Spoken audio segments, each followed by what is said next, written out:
Hi everybody, Radical Gardener. Let's see if this thing's actually going to work. Yeah, all right. How are you? Can't hear your answer, but you're probably all great. Okay, let's see. It is Saturday, June something. I know I'm in the month of June. I want to say it's around the, I was going to say 16th, but it's the 18th. All right. This is day number 4 that I have been charging my C60 with the terahertz frequency device. This is not scientific, but I'm going to tell you what. It is like 95 degrees. It's hot. I don't have air conditioning. You can hear my fans. I am dealing with it really well. I have energy in this heat. That's like unbelievable for me. So, yeah. I mean, all I'm really going to have is testimonials. So I've been asking other people to do it and then tell me what they think. I mean, there's not a way really we can measure it because, well, I've just, I've been taking it for so long. I mean, in my mind, I've been taking it for 3.5 years. And so I start charging it and all of a sudden I have tons of energy. And it's the only thing I've done differently, right? So in my mind, that's proof. But, in the the world of science, that might not be. For 3 weeks I've been drinking charged water. I charged the water with the device, but I've been doing that for 3 weeks. So all of a sudden the same day I charged the C60, I'm feeling a huge difference. So I've been telling everybody to go ahead and try it and see what they think. And, if you take 60 and if you have the terahertz device, give it a try and let me know. So anyway, yeah, I have done, I've been doing a lot more research on the device, and I think I might have talked about this a little bit before, but basically the reason this thing is working is because it's vibrating, or it is the same frequency as a healthy cell. And the disease cells, it pass through the frequency and it eliminates the disease cell. Not unlike the C60. So, I'm getting double whammied. And again, I feel great. And even in this heat. So I have a couple of other tricks up my sleeve, just for my well-being, and I will talk to you about a system that we've ordered, and we're going to get it in a couple of months, and it's actually going to be our business for the rest of my life, where you can treat up to 100 people at a time. But we'll talk about that when we're getting closer to it. So okay, so that's that. Yes, I do sell the device, so if you want to buy it, let me know. A lot of you actually reached out and have bought the device, and some of you got it right away, and actually some practitioners, and you're raving about it. So I'm glad that it's really helping. All right, so I've been reading so many different books, and like I've mentioned before, Dr. Snell and I, about a year ago, we just really didn't like what we were becoming, in that, everything was fuck this, fuck that, these assholes, and it just, it just ends up working against you. And so you've watched my videos. If you haven't, I'm really proud of the videos where I talk about, it hasn't been about politics. It's been about facing our shadow. And so, we both knew that, and we both knew that we had to keep looking inward. And so hence, we gravitated to some books that were incredibly helpful. The Paul Selig books, the Spaulding books. But anyway, so this book I'm reading now, I want to talk a little bit about reincarnational civilizations, probabilities, and more on the multi-dimensional way that life works. It's a light subject, But you know how I feel about people blaming outside of themselves for what's going on. You know, we all have a part in it. We've done it as a collective. We've done it individually. There's many reasons that we've called in what's happening now. A lot of it is to process the fear. There's a lot of people are really afraid that they made a lot of bad decisions based on fear. And so we're actually moving through that because many civilizations before us didn't do that work. And so, you know, individuals did and small groups did, but when it came to the large collective, the work wasn't really being done. And so that's what we're seeing now. And I know you'll agree with me because it's just common sense, right? But anyways, now don't tell me I do not have a lesson at 1. I have one at 2. You said 2 o'clock. So anyway, let's talk about this. So I'm going to read to you a little bit. This is mind-blowing, and it's about an ancient civilization before the cavemen. They were very advanced. So if any of you are fans of like Michael Cremo, who wrote a very scholarly book called Forbidden Archaeology, I'm sure if we all could visit the basement of the Smithsonian, it would prove true. Many archaeologists have stated what Michael Cremo has said, and then they were basically bounced out of the academia. And also the Vedic records, which haven't been tampered with, really support the tales, the stories of these ancient civilizations that were highly advanced and actually even more advanced than we are now in some ways. So let me go ahead and read this. It says, in a manner of speaking, it can be said that you have reincarnational civilizations as well as reincarnating individuals. Each entity who is born in flesh works toward the development of those abilities that can be best nurtured and fulfilled within the physical environment. He has a responsibility to and for the civilization in which he has each existence, for he helps form it through his own thoughts, emotions, and actions.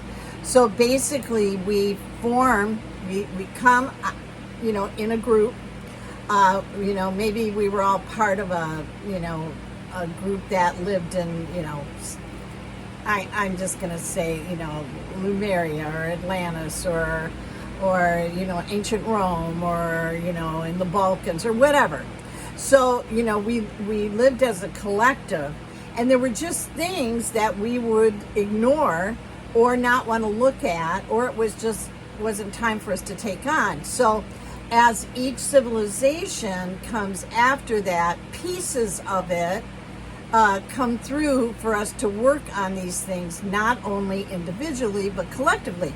Now, maybe you've already thought of that, but actually I never really gave that much thought. Oh yeah, and when you think about these movements that have happened in the last 5 years, where we really have come together, like Q or whatever, those are movements, those are collectives, those are a consciousness where people come together, and then we have similar experiences. We are processing similar issues, right? So you think of physical history as beginning with the caveman and continuing up to the present, but there have been other great scientific civilizations, some spoken of in legend, some completely unknown, all in your terms now vanished. It seems to you that you have perhaps but one chance as a species to solve your problems or be destroyed by your own aggression, by your own lack of understanding and spirituality. As you are given many lives in which to develop and fulfill your abilities, so has the species in those terms been allotted more than the single line of historical development with which you are presently acquainted. The reincarnational structure is but one facet in the whole picture of probabilities. In it, you have literally as much time as you need to develop those potentials that you must develop before leaving the reincarnational existences. So you know how everybody goes, I'm not coming back here. I got news for you, Charlie Brown. If you got more stuff to learn, your higher mind, your higher spirit, your higher self, it's going to know it. It's going to send you right back here. So that's how that's going to go. In it, you have literally as much time as you need to develop. Okay. Groups of people in various cycles of reincarnational activity have met crisis after crisis, have come to your point of physical development and either gone beyond it or destroyed their particular civilization. So like before Atlantis, there was Lemuria, and before Lemuria, there was another civilization. All right.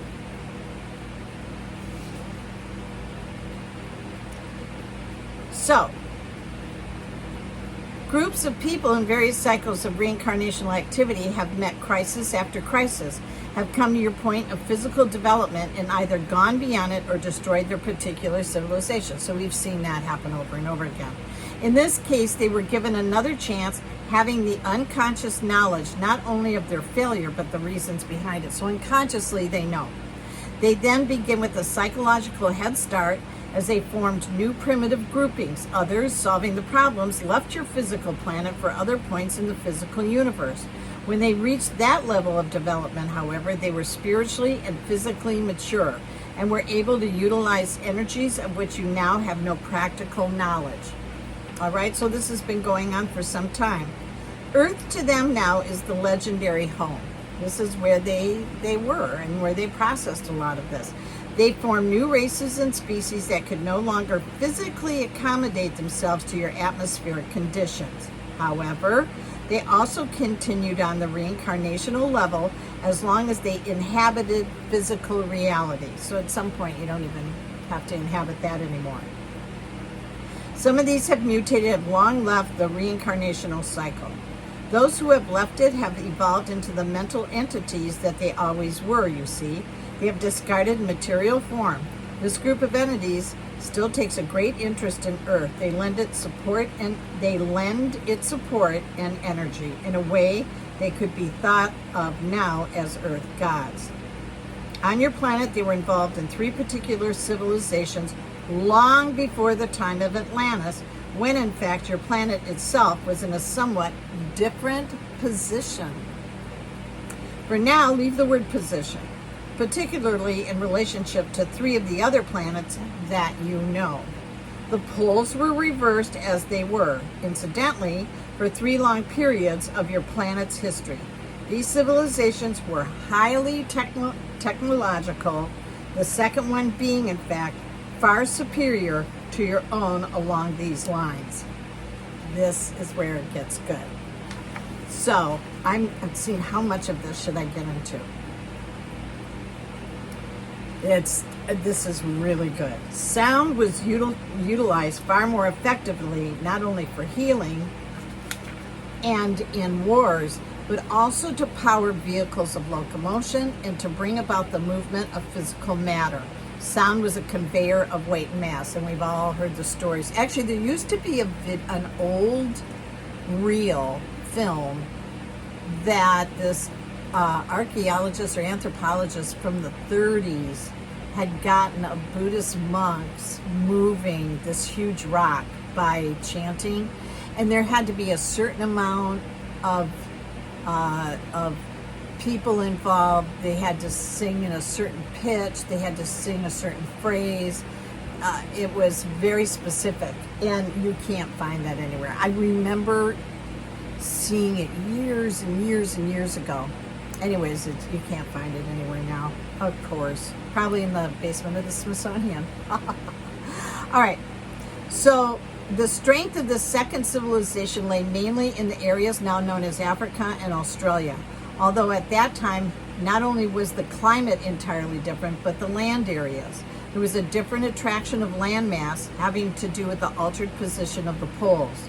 Relatively speaking, however, the civilization was concentrated in area, did not attempt to expand. It was highly ingrown and dwelled upon the planet simultaneously with a large, unorganized, dispersed, primitive culture.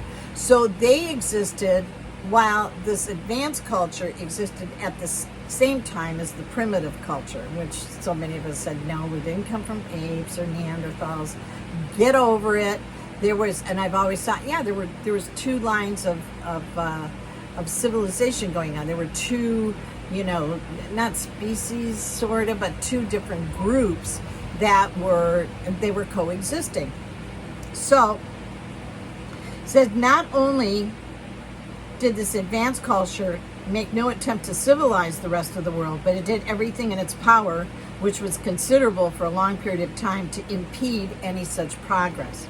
The members of this civilization were largely a fringe group from the earlier successful civilization, most of whom had decided to continue existence in other areas of your physical universe. These, however, were particularly enamored of earthly life and also thought that they could improve upon the last experiment in which they had been involved, though they were free to move on to other layers of existence. They were not interested in beginning from scratch again as an infant civilization, but in other areas. Therefore, much of their knowledge was instinctive with them. And this particular group then went through what you would call the various technological stages very rapidly. Now, they were not, we have the Lemurians, which, just were amazing. A book written by an anthropologist who wrote it in the early, 1925 or something like that. It was so good. Man, did he prove his case that civilization existed and where they ended up and what had happened to the landmass and how the language can be, the sameness in language can be tracked all over the world and why these same symbols were showing up. It's just fantastic. So anyway, but these people were called the Romanians. So think of Romanians, which is me, or Hungarians, and they were called the Lumanians, okay? There were changes in the physical mechanism when the mind signaled strong aggression. Now, this was them. The body would not react. Now, psychologically, you can see the vestiges of this in certain individuals who will faint or even attack their own physical system before allowing themselves to do what they think of as violence to another. This civilization, therefore, left the natives that surrounded them in peace. They did send out members of their own group, however, to live with the natives and intermarry, hoping peacefully to thus alter the physiology of the species. The energy, often in your time given over to violence, went instead into other pursuits, but again to turn against them. They were not learning to deal with violence or aggression. Okay? They were attempting to short circuit it physically, and this they found had complications. Okay, I'm going to stop there for a minute. I don't want to go on too long, but I am going to talk about this more. But so let's talk what happened to them. They literally atrophied because they would not allow themselves to be anywhere near any kind of violence or anger. They were afraid of it. And so they, with sound, they would tunnel out these caves, which the cavemen later took on and lived in. But the caves led into these cities that were basically in the mountains and underground.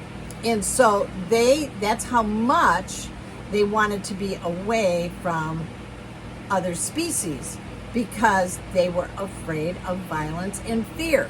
So they just became these, again, they were literally emotionally and spiritually, they were actually becoming,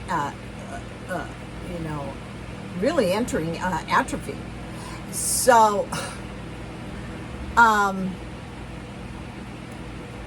so because they wouldn't process it. Now, other things happen, like they created artwork with sound. What they did with sound, and the reason they were tapped into this highly creative part is because they had shut down so much of this other part of their energy.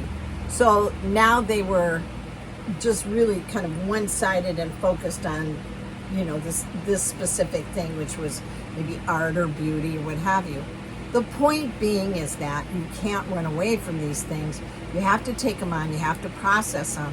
And then, you know, if you want to say, okay, you know, violence is no longer a part of my life, I don't want that anymore, or I choose not to be in fear anymore, that's because you got tired of being around something that really wasn't peaceful, and you got tired of being afraid.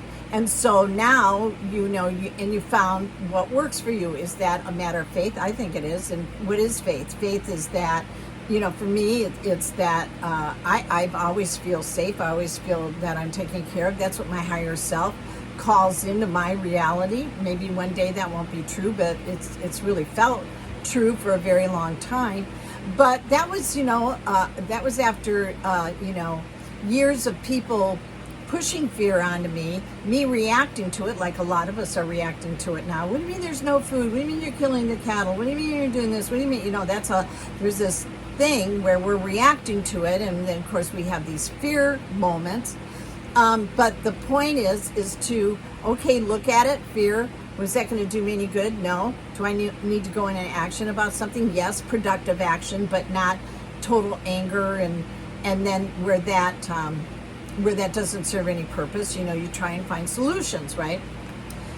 You follow what I'm saying. So I started to think about it, and I thought, wait a minute. We have, I'd say a quarter of our population, and we know who they are,